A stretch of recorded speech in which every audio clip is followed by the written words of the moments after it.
You're listening to the voice of IW Flip here on Interfed Radio. Welcome to Play Your Way back for his third edition, the 8-time IWA World Champion, the 5-time leader of the, the 5-time Stable Wars leader himself, the ace-hole, Howie Sandberg. I know I totally slaughtered that one right there, Howie, but I'm so excited just to get you back for a third one. That's what, we're still friends. Thank you for having me for part 3. I appreciate it.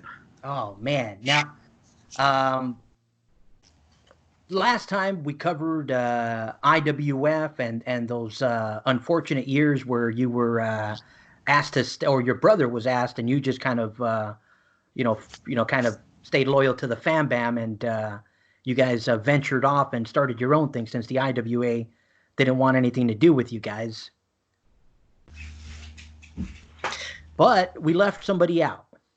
Yeah, upon listening to part 2, it kind of bugged me that I left somebody out that played an integral role in the history of the IWF in terms of content, in terms of legacy, and briefly mentioned Damian Mazura, but I did not give him anywhere near as much credit, and this was not by design. I was just trying to mention everyone I could think of, but Damian was awesome, and he had a wrestler named Lucien Champion, who was, as far as wrestlers go, to me the most iconic wrestler in the history of the IWF. He was Mr. IWF. He was a world champion within Canadian Pride Wrestling. He crossed over, was a world champion in sheer technical wrestling. I think he was also even won in world champion in United States Wrestling, if I remember correctly.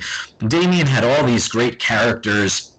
He was commissioner of CPW with Terrence Haggard as well, and Terrence was another guy that was an amazing contributor to the game with his King Butcher character, was one of my favorite characters as well. So just wanted to give the proper just due to both Damian and Terrence, because I put over Nate Couch, and rightfully so, pretty good, and there were those 2 other managers I felt deserved a little more love, right? So I wanted to tie a bow on that. Shout out to Damian, and it's funny you mentioned Terrence. So we're in the works with getting Terrence. Terrence, we did have on the show once, so he wants to just come back and get some more history, because the last time I had him on, it was more of in league. We were doing a little skit for some of the action going on in the AWL CCL at the time. But he heard your show. He's all like, bro, I want to get on. Another person, I think you're also familiar with Jake Crawford. Oh, sure, yeah. Yeah, shout out to both Terrence and Jake. Hopefully we get you guys on soon. Hear your IWA/FWA story and any other IWF memories that they might have. Bring them all to the show. Last thing I want to mention about the IWF, Phil, is Lucien just had a knack for always winning the big match. Whenever Damian needed a big-time strategy in a tough spot with either a title on the line or challenging for a title, he just always come up with the goods. And it was like clockwork. So he definitely left his mark on the game, and he was just a very well-versed manager. He could write comedy, he could do your serious stuff. Lucien reminded me a lot of Bret Hart. He's kind of like the Bret Hart of the IWF. And nice. One other thing I should add is that, and this came to light after I did the interview, I was speaking with John Davis, who managed Chaos Night. I mentioned Steve Christensen from Randy Mercado as being potentially the biggest crossover star between IWA and IWF. Well, John told me that Chaos Night actually won an IWA world title many years later, and in the FWA also won a world title. So he's got 3 promotions he was a star in. So I thought that was nice. Yeah, that's pretty cool. He gets around. He gets around. He makes the stops and visits the territories and gets it done. Nice. Now, way back when we had our first show, we were talking, the history of when you got started, how you got started. We came full circle with that one, and eventually led to your brother's unfortunate misunderstanding with the IWA that ended up getting him banned from the game. Led you guys to start your own promotions going, boom, boom, boom. Played it and ran it as long as you could, and then you decide to come back. What was what was the thing that led you back, or I guess what prompted you to ask to come back, I guess, or you were never banned from it, right? Right, I was never banned from it, and I was contacted by Ben Iannarelli, the late great Ben Iannarelli, who passed away years ago from a tragic car accident. And Ben reached out to me in 2006. He was an old stablemate from the 90s in Ace. And we talked on the phone, and I got to give him credit. He was like, I don't want to say he was twisting my arm. He wasn't pushy about it, but he's like, just check it out.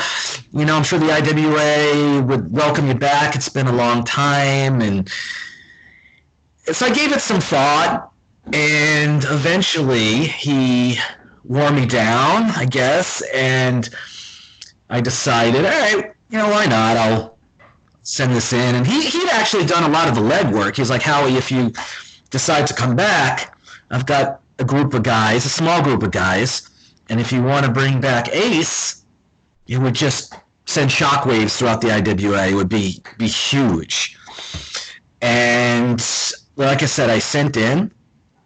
I spoke with the IWA via email, at least, and everything was water under the bridge. They were happy to have me back. They gave me back some of my old records, and we were off. You know what? For anyone listening that comes across this, 99, let's just say 99.9% of the time, if you have an old bulletin, or if you don't have one, you can get on the dungeon, ask people that have archives. You can find an old bulletin. Kim will probably grant you that record if you do come back. I mean, because I did it for. I mean, and I wasn't gone an extended period of time, but I was when I found out that she, as long as you had like a record of it. I think they've started keeping official records now, because I know they can backtrack a couple years now. But for those of you guys playing in the 90s and early 2000s, I think if you have an old bulletin, I think they'll grant you your record if you send a picture of it. Yeah, they were always really good about that. And they'd work with you. They just want to get managers back in the game. So yeah, but now you mentioned that your time, as your time, running the IWF, you actually spent it running more angle-based plays. So here you are in 2006. Is that running through your head? Like, am I going to come back as an in-league angle-based player, or did you know from the start, like, I'm going to come back and I'm going for report? That's all I care about. That's a terrific question, and the answer is both. So, first and foremost, the number one goal has always been the IWA report, and in my mind, I'm very competitive. I've always been very competitive, and in my mind, I'm thinking to myself, well, if I'm going to come back with Ace and we're going to do this, I've got to go all in with this, because I don't know any other way. I never want to play the game half-assed. I would never want to be a shell of what I once was. So I've got it determined that this has got to be a success. We've got to make this a success. And I felt confident, even though it had been a good 9 years since I last play. It's always good at analyzing the holds and the hold patterns. And we're going to talk about some of the unexpected things that I did not realize upon coming back. But the second part being I never wanted to be viewed as just a report manager. I always took a lot of pride in contributing to leagues, in running angles and writing comments. And quite frankly, it was always a lot of fun for me. Actually, some of the most fun I ever had. So I wanted to do both. And we did do both. But first and foremost was the report. Okay, yeah, I mean that's fair. That's fair. I mean now, you're coming back. I forgot the name. What was the name of the manager that prompted you back? It was Ben Iannarelli. The late Ben. I'm not even gonna. I'm not even gonna mess with his name. Rest in peace, sir. But he brings you back, and you guys are thinking of bringing back Ace like right from the start. Like we're gonna bring back Ace. We're gonna show people how we did it. Is that? Yeah, we did it right away. It was a small group. It was myself, Ben, Tony Passante, I believe Sly Smith. I think Zach Gargis was a part of this briefly. I'm sure there's a few other names I'm forgetting as well. Where the landscape of the game changed, and the shock came in, and I think shock is the right word, was seeing all of this flooding, which I had never ever seen before. Now, I didn't think it was going to be easy to just come in and dominate like within a cycle or two. Part of 2006 was let's come in, let's evaluate, and determine, let's get familiar with the holds and just kind of determine where we go from there. But like I said, what I did not anticipate were the massive rosters, because back in the 90s, if a manager had 40 wrestlers, maybe 50 was considered a big roster. Here I'm stepping in, and you've got Jason Miller was the big player, and his groups were dominating a group called USD. Him, Greg Boyle, Jeff Manning, and some others. And he was the bad guy. He was Mr. Superstar. He talked a lot of trash on the dungeon. And your typical heel, I'm better than all of you, or none of you all suck. And meanwhile, I was running all these huge numbers, and just the game, to me, felt tilted on its head in a way that I was not initially comfortable with. I was never a guy who needed a big roster. Now, this Miller guy, was he like running numbers in each Fed? I mean, we're at 6 Feds at this time, right? I mean, 2006. We're already at the 6 Federation years, yes? Yeah, we're in 6 Feds. And Jason was never completely honest about his roster, in my opinion. He was running huge numbers in every Fed, whatever the max. And I don't even know initially if there were max rosters per Fed. There might have been. I don't recall, but he was running easily 150 plus, maybe 200 at times. And at first it was... Now, I want to choose the right adjective, because it was not something I ever needed to do, and quite frankly, it was not something that Jason even really needed to do. I mean, Jason was a damn good manager in the 90s. He's a part of Unholy Brotherhood, one of the best groups in the 90s. I was a manager who, with the max roster I ever had in the 90s was 27 wrestlers. It was usually less than that.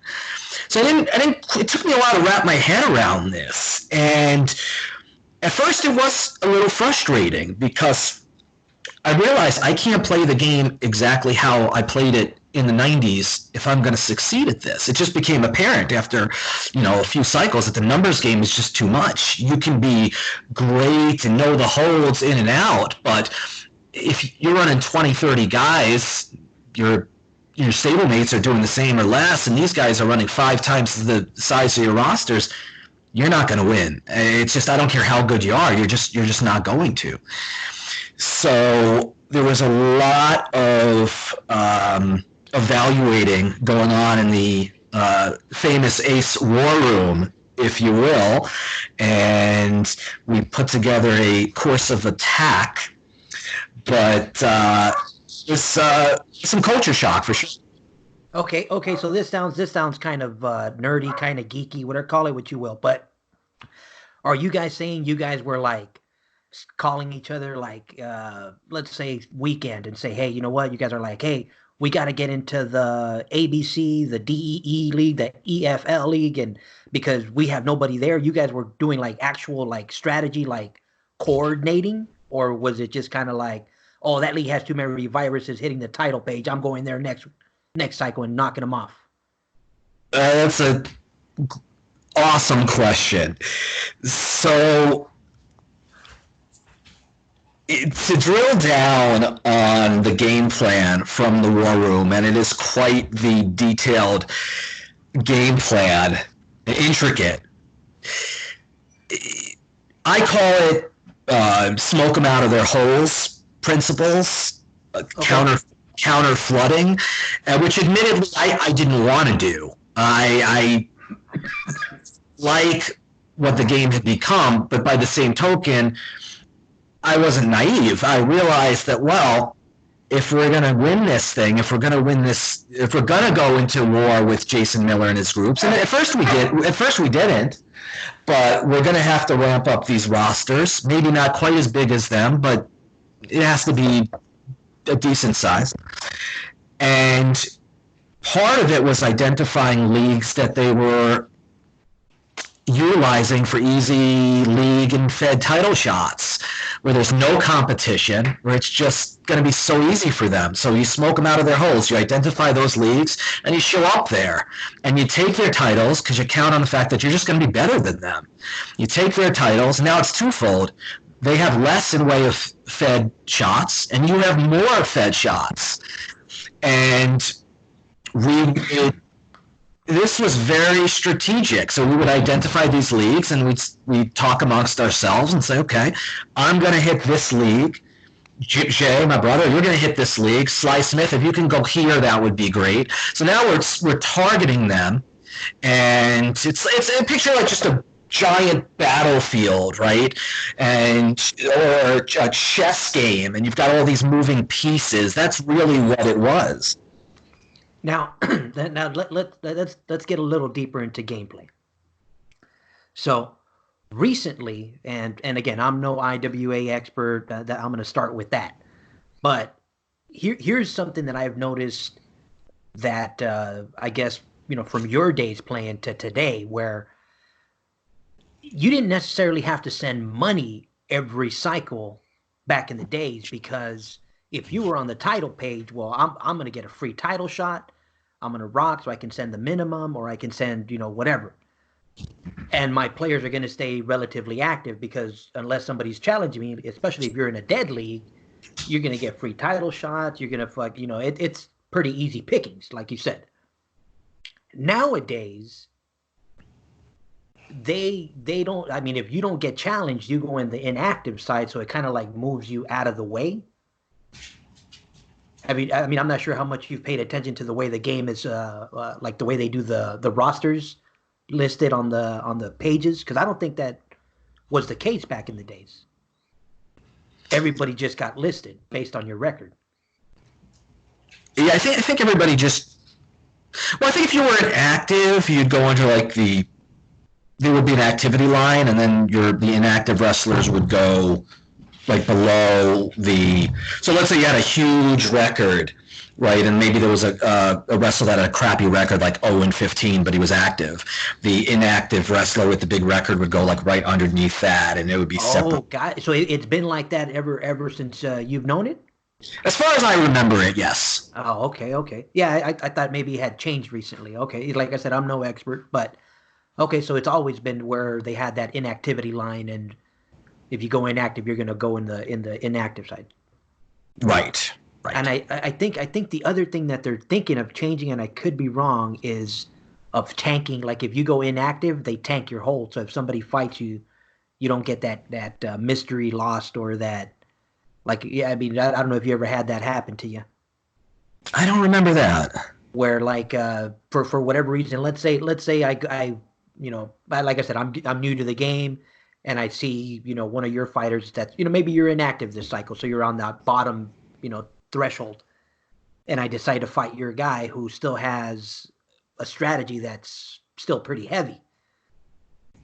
There is a chance that I'm going to lose to that one strategy because I'm still getting used to the game, and you're for whatever reason your off cycle probably hits better than my fucking. Yeah, but anyways, that I think they're thinking of tanking. Like if you're inactive, they're going to tank your holds. Gotcha.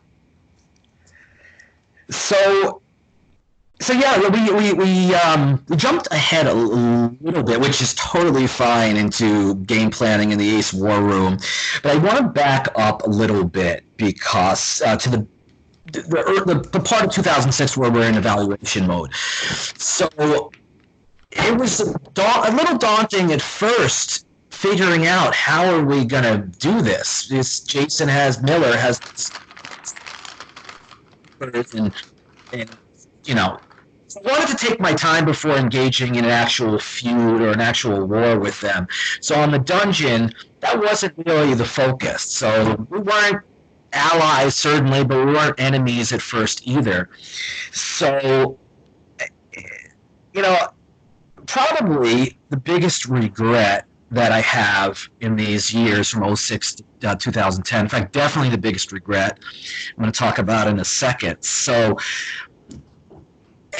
I wanted to play the game the way I played in the 90s, and as we come apart, it was twist type actions taking place by yours truly, and I don't remember specifics, but I remember Ben, who brought me back. He was gossiping a lot. I mean, he'd talk a lot and say things on the dungeon that I thought were, I don't want to say embarrassing, but just like, oh, dude, why are you saying that? It doesn't look good. It doesn't reflect well on us. Well, we talk about history repeating itself. Well, in the 90s, we kicked out some of our original members, and Tom Fletcher and Bob Greenwood and those guys. Well, I did the same thing with them this time around. I called them up and I said, I'm letting you go. And I quickly realized that, and I really did not run this by the guys, which was not a smart move, but I was trying to make a statement. What that statement is, I don't exactly know, but I was trying to make a statement that there's a certain way to compete yourself and whatnot. And I think that's probably that's a great way to make that statement. It's like, hey, you know what? I get it. We're fucking around, but that kind of shit's not gonna fly. Right. It wasn't a popular move publicly, which I really didn't care about one way or the other. But it certainly wasn't a popular move internally, because, and rightfully so, it was, if you're going to make a move like that, it should be discussed. I mean, in the 90s, we somewhat discussed. Nobody was ever really booted without internal discussions. So it didn't go over very well at the time. And I think that a few of our managers, and I don't think anybody left over it. Maybe one person did, but I think that in the months upcoming, or the next year, I think a few of the guys maybe remembered that, and I regret that immensely now, because things were never quite the same with Ben, and he was a really good guy, and of course with his tragic passing, it puts life in perspective. It's a stupid game. So if I had to do something over again, that would be it. But that was really, in many ways, my last heel move, because Jason Miller was such a heel in and of himself that Ace quickly became the baby faces in this. So that takes you maybe to 2000 in maybe late 2006. We're at now. Now Jason Miller was he was flying solo. He was just. Well, he had his USD, crew, and he had Greg Boyle, who was his sidekick. Um, Ran a huge roster as well. Jeff Manning had a big roster. There were some complimentary players. Randy Angel, who's still around, he was in the group. John, guy by the name of John Bridgman, and some others that are escaping me right now. But what I realized, we talked about the numbers game, but I'm like, if I'm going to do this now, I need some backup, because quite frankly, Ben laid a decent foundation with some of the managers that he assembled for Ace, but I didn't have enough firepower. So what did I do? Well, call up my brother. I actually probably talked about it in person. I'm like, dude, check out the IWA. You can come back. Let's do it. I need you. And he agreed. And that was critical. Having my brother involved in this was the first step of many steps. And without him, there's no way this could have been done. And pound for pound, as far as I'm concerned, I get a lot of the credit, and that's fine. My brother, in my humble opinion, far none the greatest manager in IWA history. Nice, bold statement. He could just kill it. He could dominate in the league like nobody I've ever seen before. I mean, his money league record, he won 13 money leagues in the course of maybe 18 months in the 1990s. And nobody, short of Tim Williams, of course, was doing it like him. And when he came back for this run, the things I saw him do in the hard leagues, because we liked being in the hard leagues too. We didn't just want to be in scrub leagues. We, like I said before, Jay was the same way. He wanted to show everybody how good he was. But we were in leagues like the NAL and the GRL, and man, he owned. He absolutely owned. But again, we're kind of jumping around there a little bit. Oh no, that's the beauty. That's the beauty of this game, man. It sets off so many memories, brother. And let me piggyback off of that right there, real quick. Now you're running in the GRL, NAL. Do you remember if they had limits or was it free range? Yeah, the NAL had a limit of 6 wrestlers. Nice. Okay. So yeah, that's what made it more exclusive. Correct. And Bob Dippy was commissioner of that league, a fantastic commissioner. My favorite league in the IWA. It was awesome. I enjoyed writing for that league. I feuded with Mike Moore in that league. I feuded with Jason. Well, Jason Miller didn't ever really write comments in leagues, but I had fun writing them anyway and doing trash talk towards him, and on the dungeon, of course. The Grim Reaper League in the Bronze, where Keith Maple was commissioner, he was fantastic. That league was so enjoyable, and I feuded with so many people in that league. But in the midst of the Stable Wars battles with Jason Miller's groups, it was important for me to leave my mark in league. I didn't want to be known as, this is a guy who just wins because he floods. Because the truth be told, I didn't even want to flood. I flooded because we unleashed our counter flood because it needed to be done. So, I'd write the comments for the NAL and the GRL, and not to toot my own horn, because I would prefer not to, but I'm going to anyway. I owned the NAL, and anybody in the NAL in this time period could not dispute that. I won all of the major in-league titles. I won league titles galore. I won the IWA World title out of the NAL with Hitman Howie Sandberg. I did okay in I did pretty well in the GRL as well. In fact, pretty damn good. I had a gauntlet series in which I challenged the entire league to a best-of-7 triple threat series, a singles match, a tag match, and a 6-man.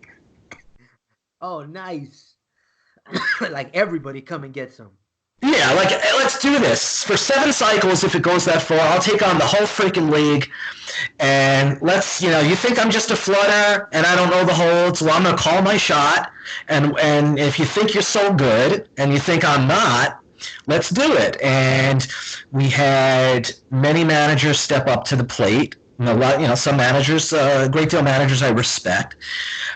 We did this in 2008 was the first one. I went 9-1 in that gauntlet. My only loss, I beat every manager, and you're talking about some damn good managers. You're talking about Keith Maple, Cody Shibby, Mike Cook, Steve Dean, Tony Passante. I mean, you're talking about some really good managers. My only loss, and much credit to Mitch Morrissey, who edged me. Went to sudden death, and he beat me in I think it went to 9 matches in one of those. And then the next year we did it all over again, and I went something like 9-1, and the only loss was to my brother. And in those 7 cycles, my brother completely owned the league. I was beating everybody else, but my brother was pulling the best strats in the damn league, and he took me down. So meanwhile, for the people that were like, the Sandbergs are just floaters. Mike Moore was like, oh, you guys are nothing. You wouldn't be nothing without your big roster. So my brother faced Mike Moore in a $500 series. Nice. Loser has to pay the winner $500. Well, no disrespect to Mike, but my brother won easily. So we were testing our mettle in league there for sure as well. I mean, credit to you. I mean, for chasing after the competition, because not everybody. No disrespect. I mean, like I said, this game is played in so many ways. Howie, man, I'm surprised every time I talk to somebody, they're playing it in a certain style. I mean, and I think that's the beauty of the game, is that everybody takes whatever piece that they want and they enjoy the most, and they make the most of their piece of the pie. And yeah, no, I mean. Just in listening to because I honestly think back in the days it was more manager to manager based trash talk, where nowadays recently I've seen an influx of just character based trash talk. Well, and obviously I'm navigating to the leagues that have that, so obviously I'm going to get the most of it. But yeah, I mean, there's just so much of it right now in the game that it's amazing to hear you talk about. I mean, because I completely missed that era, because I played back in the 90s, but I never got onto the social media or any of that, back and forth stuff. But that manager to manager IWA played. Like I said, I'm not in that loop, so I'm not going to pretend to know, but I definitely hear the talk from others and how it's being tracked today. And I think those managers that are into that manager versus manager, the at-large game, I don't like to use the F word, but yeah, the flutters or whatever, that to me, that's just kind of like, hey, it's their style of play, brother. I mean, I can imagine coming from you, from yours, I mean, and obviously you can tell, I mean, for it to just come out of the shadows and become a dominant, way to play the game, it like 2006, 2007 is where it just became like, holy moly, this is going to become a reality. Like, a lot of people are going to play it with these big rosters. It was reaching. Jason Miller definitely took it to a whole nother level in terms of roster size, and I didn't like it. I did not like it at all, and I was resistant at first, and then I realized I'm going to have no choice. I'm going to have to roll up my sleeves, and I'm going to have to amp this up. But I don't want to lose sight of being a great manager. And to me, being a great manager is not just hitting the report. Being a great manager is being great in the toughest leagues with the most elite competition and calling your shots. Because to me, there's no skill whatsoever in having 20 league or Fed title shots and hitting on your 18th perceived best strat to win a federation. There's no skill. You get enough lottery tickets, you're gonna hit one. There's no skill in that. That's not gonna impress me. So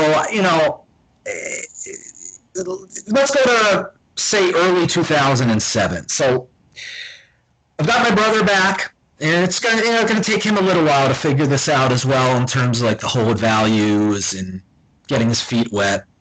And we start to go to war with Miller, and USD was his group on the dungeon, and the trash talk is going back and forth, and it's starting to get pretty intense, and both sides are really starting to hate each other.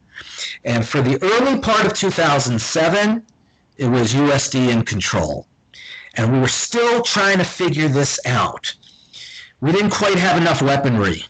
We were pointed in the right direction with my brother coming back, but we didn't have enough weaponry. So talked to my buddy Randy Mercado, my best friend, who brought me into the IWA in the first place back in the 90s. He came back. We started to add pieces to the stable. Bob Dippy came on board at some point here. John Cruz actually was in the stable from the beginning, actually.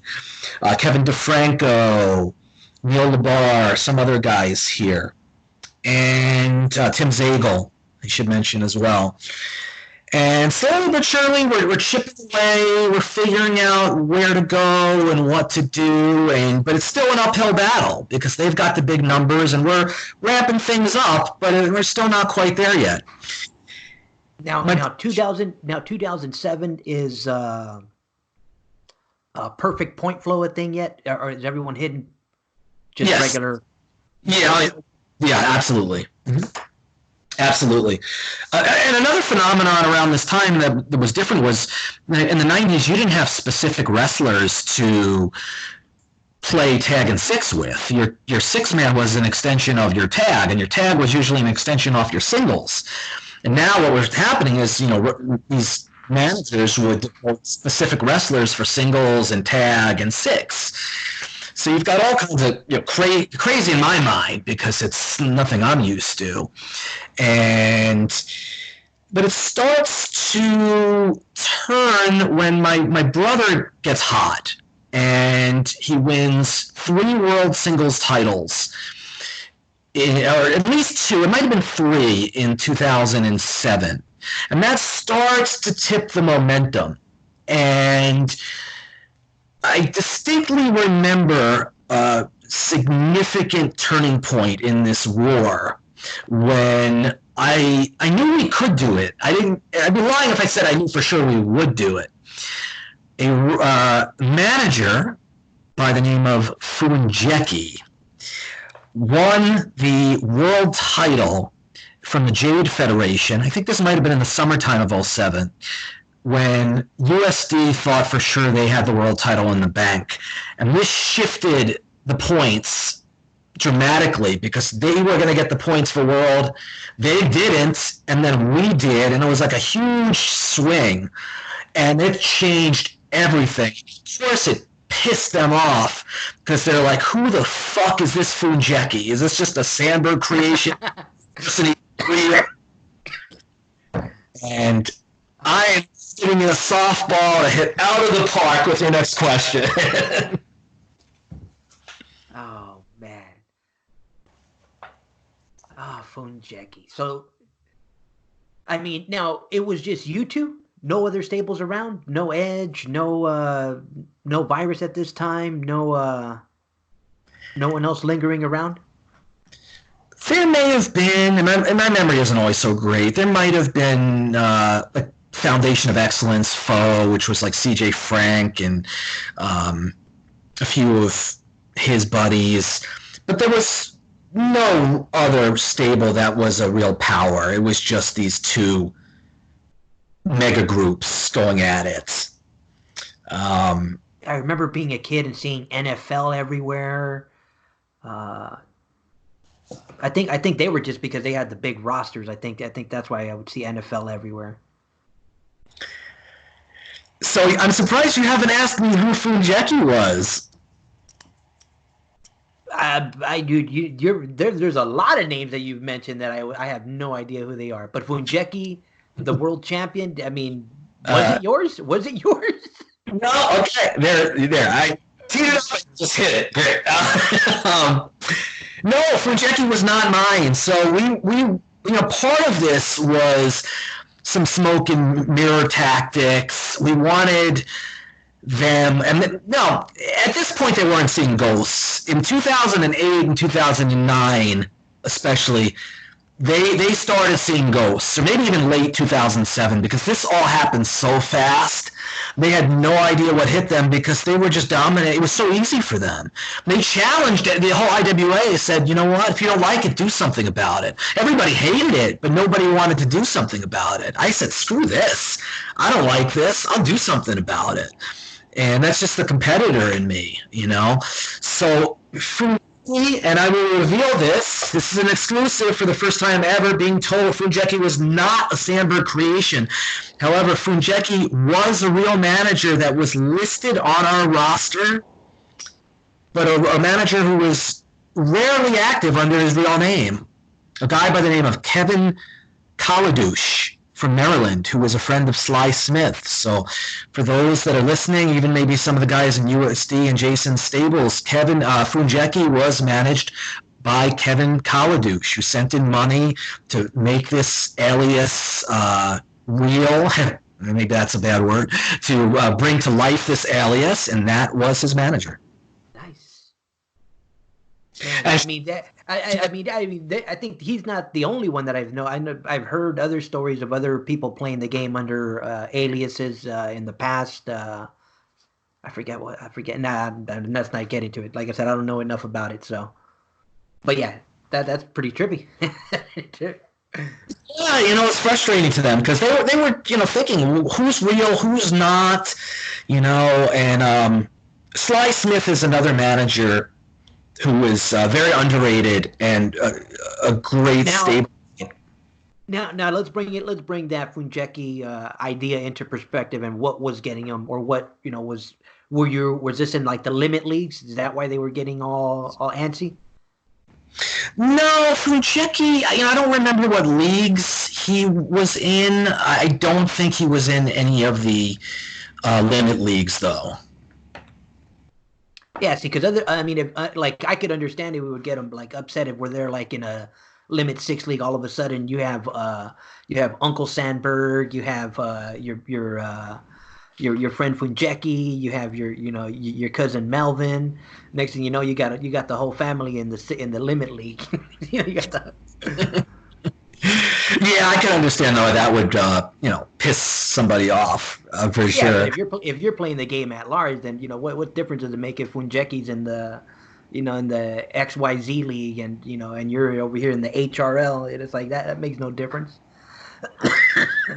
Yeah, like you said, they just started seeing ghosts. Yeah, they really did. They didn't know what was happening. It just got away from them so quickly. It was like an avalanche, and they didn't know how to stop it. And they still had the numbers, and we didn't have bigger numbers than them. It was. I think they even had bigger numbers than us. Or if they didn't, we certainly didn't have bigger numbers than them. But we were just we knew the holds, and we were very strategic in our game plan, and they could not have possibly expected anything like this coming. And when you've got guys who see the holds differently, which is I think it's great when you're playing for the report and you've got managers who just see those holds in the trends and the patterns in a different way. What it enables you to do is, well, if the holds fall in a certain way, you can say, well, Howie's probably going to do well. If the holds are like unpredictable, you can say maybe Bob Dippy's going to do well because he takes some chances and does some different things. We had just different managers, and I thought that was, I think the key to any great group is managers who are not all like-minded. And we had managers who were all different. Like Sly Smith, he was a huge contributor because, quite frankly, he had a big roster, but he knew the holds. And I think in some cases, not all, I think flutters or people with large rosters often get a bad rap. And like I said, rightfully so. There sure are a lot of them that don't know the holds. But a lot of them actually do. And they don't even need those big rosters to be good. Like, honestly, if we're being totally truthful, I teased my giving my feelings on Jason Miller, my true feelings on Jason Miller. So I'm gonna do that right now. Jason did not need to flood. Quite frankly, Jason Miller knew the holes. Jason could go toe to toe with most managers in league and do extremely well for himself. And he wasn't in all the tough leagues, but in a few that he was, he did all right. He did fine. He knew the holes. So it's all, but there are certain flooders who don't, and there's some flooders in today's game I know that don't. But it's kind of a misconception. It's not always the case. So we're rolling 07, so that was the turning point. I know I'm kind of rambling a little bit, but Funjeki winning that world title, and before you know it, we're opening up a big lead in the points race, and we've won 2007. And now we get into 2008, and I'll make this quick, or try to make this quick, but I think Jason Miller realized USD was a losing proposition. It was a big disappointment. So they pivoted and they formed a new group called UZI, with a lot of the same names, just another banner, kind of a fresh start, I suppose. And we went to war again. And it was tight for a little while. We added, and I hope I have the timeline right, we added, are you familiar, Phil, with Tony Robinson? No, that's another new name. Okay. There's a lot of controversy surrounding Tony. There's something called Pissgate, a urination scandal. Oh, no. And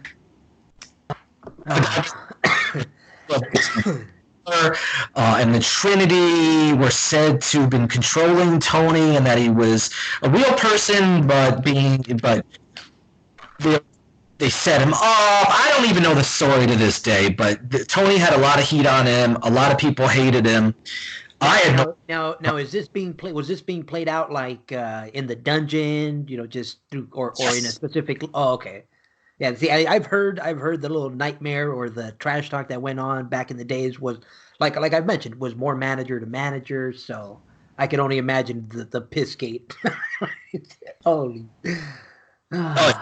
And Tony, and it was a close battle. And I hope I have the timeline right. I think Tony was added in 2008, and he was tremendous. I mean, whoever was controlling him, if he was real, not real, I have no idea.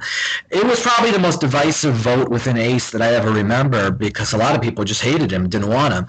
I looked at Tony as, wow, this is a critical piece, because he can just hit from a singles perspective. I mean, he's got a ton of world titles.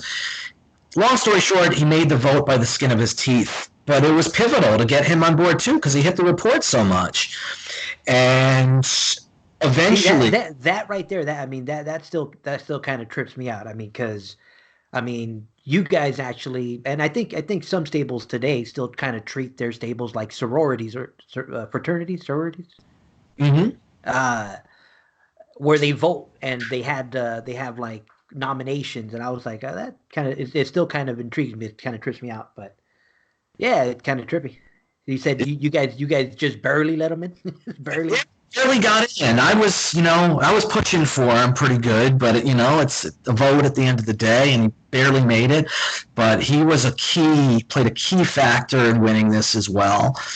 Certainly, Randy did.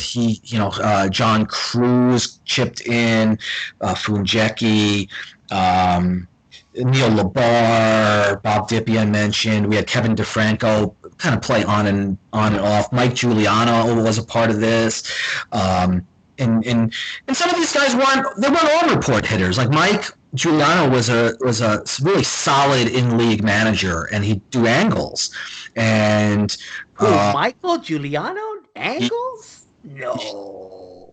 You know Mike? What? No, not Michael. I don't think I've ever heard him run any angles. No. No, I'm kidding, Howie. Yeah, I know Michael. Yeah. Shout out to the former god of the Wicked Wars League. Oh, I dared say it. Yeah, you're number 2 in my book. You're still one of the best, Michael. Definitely. Dude, he went toe to toe with Randy Angel's cousin Rick Angel in the Wicked Wars last year, and I mean that's why I'm kind of teasing him because yeah, Rick just worked us fucking up and down that front page, man. Yeah, it was good times there in the Wicked Wars last year. Shout out to both of those guys. Yeah, he is a good guy and is a damn good stablemate. Mike Tisdale was a similar type of manager. He wasn't a report player, but he liked doing his in-league stuff with his angles and his stories. And he was in Unholy Brotherhood as well in the 90s. So we had this nice mix of guys. And so anyway, a long story short regarding 2008 is, eventually we did prevail, and this left them frustrated again when they're thinking, what the fuck? What the hell is going on? This is ridiculous. 2009, they changed their approach somewhat. And again, I hope I have the timeline right. I think I do. They pulled the plug on Uzi and formed Perfect. Now, Perfect was a group, I don't know if you've heard of Dave White. I don't know if that name rings a bell, but no. But if it is the same, I think he might be back because I've seen him in a couple of current current league reports. Super Dave, yes, Dave was the original Flutter. Maybe he's the guy who started all this way back when. And he'd have all these wrestler names, and not a lot of them were particularly original, like Super Dave, Man of 1,000 Daves, just to play off of like actual wrestler names in the wrestling world. And so he's back, and CJ Frank is back, and so they're expanding their manager base. A guy by the name of Brewer, I don't know if this guy's still around, Daryl Brewer. Not ringing a bell. And they're all running massive rosters. So now they've got more wrestlers than we do. And they're trying to get more sophisticated. And they embark on this supposedly sophisticated group strat sharing plan, where they're going to make sure that there are no duplicate strategies, that if this manager is running this permutation, then that manager better not have it, and they're going to have every possible combination so they can corner the market, and there's no way they can lose. That was going to be my next question, because I was actually waiting for that. I go, okay, yeah, but yeah. So they were the first ones to just start like, okay, we're going to cover. Right. I don't know exactly where it fell off the rails for them. I don't think CJ Frank necessarily got along with some of the guys from the previous incarnations of what this Perfect was. And it was close for a little while, certainly the early part of 2009. But they just couldn't sustain it, and they fell off the rails along the way here. And of course, we were talking trash like crazy, like, oh my God, you guys have more wrestlers than anybody in the IWA, and you can't, and you're cornering the market on every strategy, and you still can't beat us. Dang. Oh, the low blow went low. And, it was... And that battle was over pretty quickly. And I made up my mind after I knew we had won this, that I just didn't want to keep on going with the IWA anymore, because I had accomplished everything that I set out to do, and I was getting a little tired of the same old with these stable wars. And it just seemed like a perfect time, no pun intended, to plan my retirement. So I knew at some point in 2009 that it was going to be my last year. I mean, like you said, there's it's definitely, to me, it's a hobby. Like I said, a lot of people come in and out of the game, especially in these last couple of years. I've noticed people come and go like no other. But I mean, it's definitely, like you said, for some it's that perfect nostalgia. Maybe down the line, something sparks and you decide to come back and and join us for a couple of cycles. But yeah, like you said, I mean, right now, I kid you not, Howie. Right now, I think the game is at an all-time high in terms of angle base. I mean, shout out to the managers that do still enjoy the at-large style game, but there's just so much in-league stuff right now that it's just. I mean, it's a fun time. Like I said, we got a lot of managers that you know. I mean, especially now with social media, I always say this. It allows us to communicate and build the stories, build the angles up to the pay-per-views. So hey, it kind of it's drawn me back into that story angle base that I enjoy. I mean, hey, like I said, I'm not hating on the people that play at large because I've talked to a couple of them, had a couple of them on this show, but again, there's just so much of the game still that I don't know that, like you're saying. I mean, like the behind the door bets. Like, hey, you know what, you really think you're that much better than me? Then put your money where your where your mouth is. $500. That still has me thinking. Yeah, yeah. So this was a fun time. It was a fun time, and I'd like to thank all of my stablemates. Every one of you, in your own way, contributed something to making Ace what it was during this time period, and I thank you for that. And for so many of you, this could not have been accomplished without your efforts, and it was a pleasure. And to my imaginary enemies during these years, especially Jason Miller, I want to thank you. I want to thank you because these wars were a lot of fun. They were tremendous. They were intense. We went at it on the dungeon. I mean, so much of this unfolded on the dungeon. We went out at it in the bulletins. We went at it in the report. This was not a sprint, but a marathon over almost 3.5 years. And, to this day, I think that, like I said before, I don't think Jason really gets the respect maybe he deserves, because he was a damn good manager who was painted as Flutter because that's what he was, but he did know the holds, and like I said before, it doesn't mean you don't know the holds because you flood. But it's not my preferred way to play the game. Do I wish that the game was played differently? Absolutely. I don't think it needs to be played like that. I think it's often played like that because people hide behind their rosters because they're just not that good. And it's I don't think it's good. I don't think it's a good thing for the game. I don't.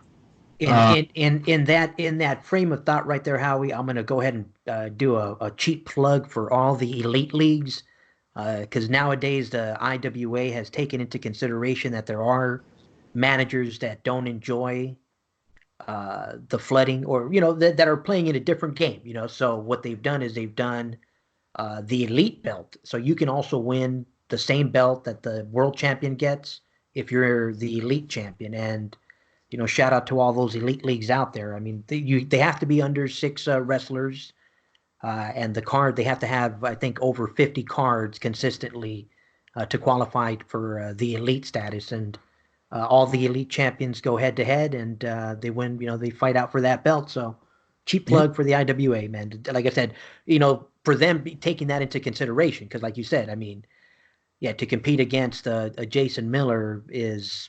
Yeah, that would be a nightmare. I don't think like I said, I probably would have fell into Ace if I was playing in those days, because yeah, it just would have bugged the heck out of me too.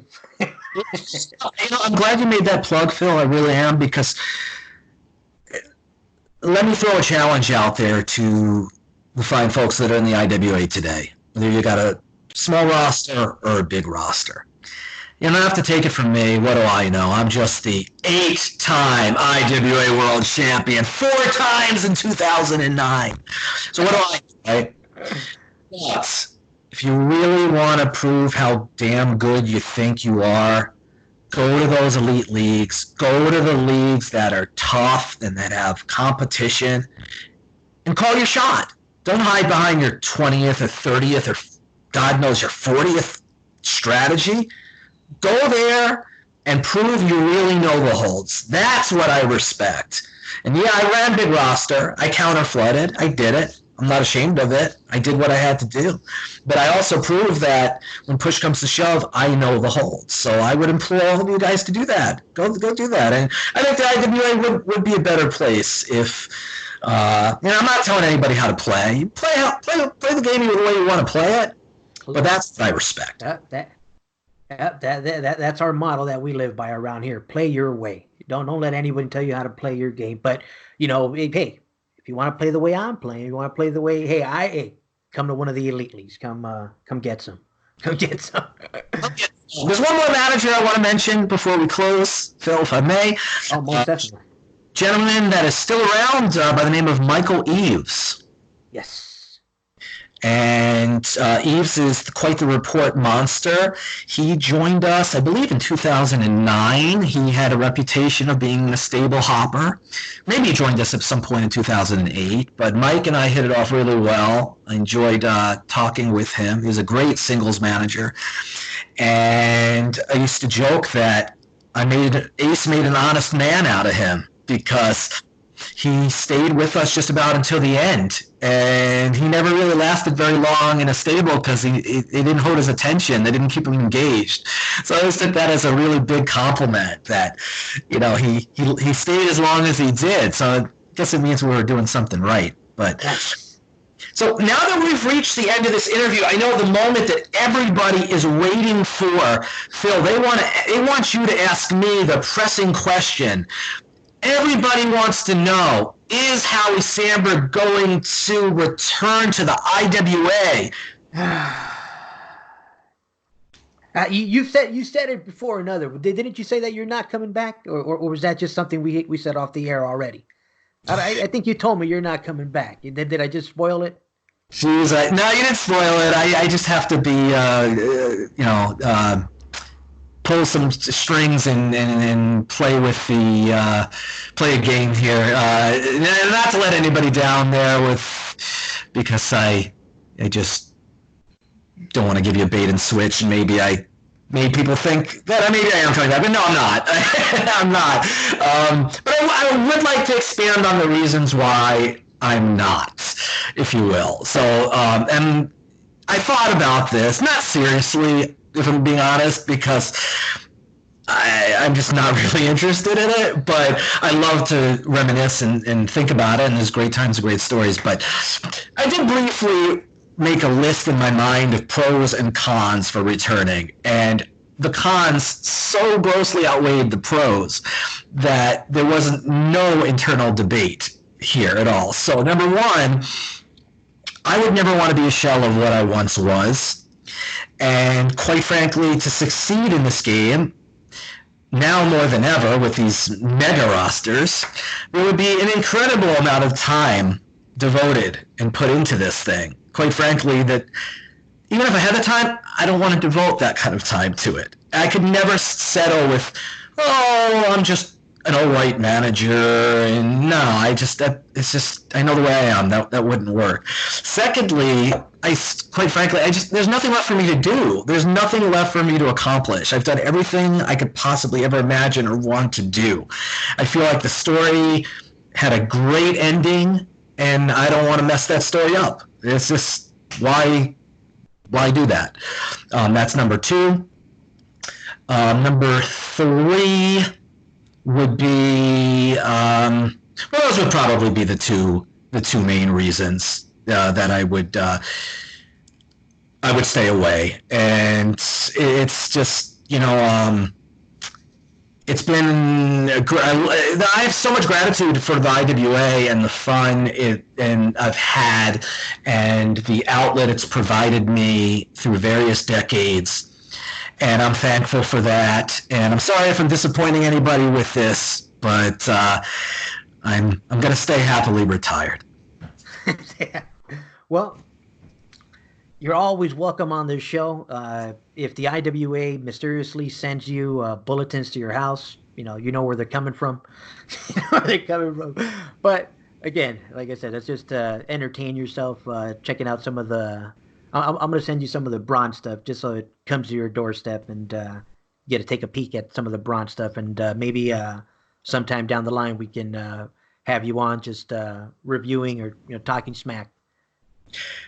Yeah, absolutely. One other thing that I can provide here is a lot of, and this is completely off the subject, but Phil, I'm sure you've participated in series with other managers, like a best of Oh yeah. five, seven, or you ever do like a triple threat, or it's like usually singles, or Well, I've actually, and I'm not going to ever take credit for this idea because I got it from the Virus managers. They do the best of seven series where they do six wrestlers. So we do one singles, one tag, and one six man, and they do the best of seven for all three. Yeah. So that's like that's like the Virus special right now. When I heard of that, I was like, wow, that's like you literally have to have your six man flow, your tag flow, and your singles flow on point. And for seven, I was like, wow, that's gnarly. is that all using like isolated wrestlers or three wrestlers? No, it's six wrestlers. Yeah, so yeah, you isolated wrestlers. So you have your three dedicated for your six man flow, you have your two for your tag flow, and you have your singles. Yeah, so and I think they have like a tournament that they do nowadays with that. Mm. Uh, yeah, I mean, so yeah, I mean, it's yeah. Shout out to the Virus guys doing it big off the air right now. Because yeah, like I said, I know the game is huge, bro. Like I said, a lot of people play different ways. Much love to everybody in the game, and Howie, like I said, you're always welcome on here, brother. I appreciate that. When I think of a series, I think of like a traditional like three wrestlers for the whole thing, like singles, tag, and six. And Oh yeah, see that makes it interesting because you could either, I mean, yeah, I mean, you have a lot of more variations right there, yeah, because you got to plan for that tricky tag and six combo. so really quick before we conclude, I just want to put over my brother, if I haven't done so already. Um, I think this was revolutionary. I didn't hear of anybody else doing this. Maybe somebody was. I don't know. But um, for a traditional series, three wrestlers for singles, tag, and six in a series, just some strategy tips. You'd want to set this thing up differently than you normally would. So, for example, your typical tag strat, right? You'd want to mirror image your first two holds and your next two and your next two and your next two. And you'd stagger five different holds times two, right? And then on the back five, four times two, and then your 15th hold. Well, for purpose of a series, you do that, or you could do something similar to that, but for a six man, instead of putting your perceived 30-point hold at 5 and 6 for perfect point flow, what you'd then want to do is you'd want to put it at 9 and 10. The reason being, on your tag at 9 and 10, you're shooting for those holds that are going to hit 28 points, right? Well, there's potentially more volatility there. So even though this is going to completely screw up your point flow, you don't care. So you want your 30-point holds on your third wrestler to be at 9 and 10. And it's kind of even hard to explain. I'm probably doing it poor justice. I can probably post this in the man cave somewhere. But what I'm getting at is my brother just had these strategies and things he would deploy that were so ingenious, and he was such a brilliant mind that if there's one thing that bothers me in everything, it's that he does not get the credit that he rightfully deserves. And when people think of Ace, they shouldn't just think of Howie. They should think of Howie and Jay. And I'll leave it on that note. Nice, nice. Well, I'll give Jay an extra shout out and an extra plug. Jay, if you ever want to come on, you're always welcome, brother. But it's just it's one of those things, like I said, just to reminisce and just get it all on record, and it's just so much fun talking. Howie, it really is. I know we went an hour and a little over. Just like I said, it's so much fun just hearing the stories, and like you said, even though we may not ever get you back in the game, but just hearing that history and let it carry on in our gameplay.